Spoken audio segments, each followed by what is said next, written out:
This is the Halacha Minute on Jewish Coffee House. Now here's your host, Rabbi Ari Enkin. Hi everybody. Today we're going to talk about kashering new pots. That's right, kashering brand new pots that were never used. It's well known that pots, pans, and other food utensils that became non-kosher must be kashered.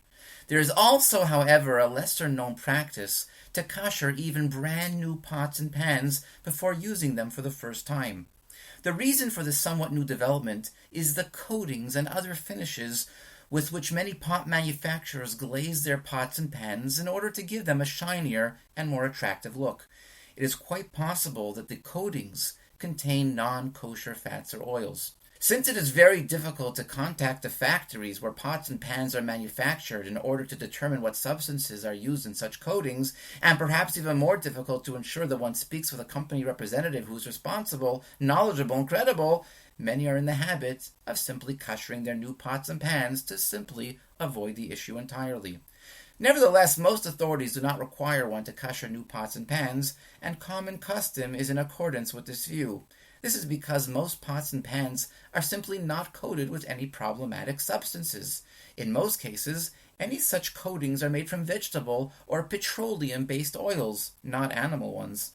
The majority of such coated pots thus pose no kashrut concern.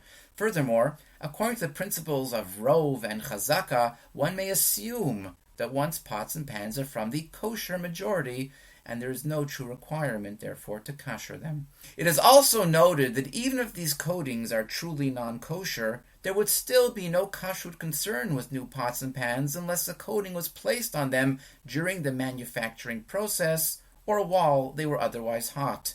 This is because non-kosher substances that come into contact with kosher utensils while they're cold do not render the utensils non-kosher.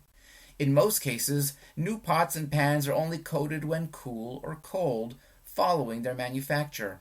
Furthermore, even if the coating is indeed made from non-kosher substances, the coating is something that is unfit for human consumption. As a general rule, a product that is unfit for human consumption, or whose taste is so unappealing that even a dog wouldn't eat it, it's called Eino Ra'ui Lachilat Kelev in Halachic literature, is not subject to any kashrut concerns. So too, any non-kosher substances in these coatings are likely nullified in the majority of their permissible ingredients.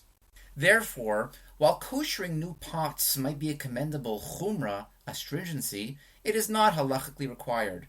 Rabbi Shlomo Zalman Auerbach advised those who wanted to conduct themselves stringently to simply boil water in their pots and pans before using them for the first time.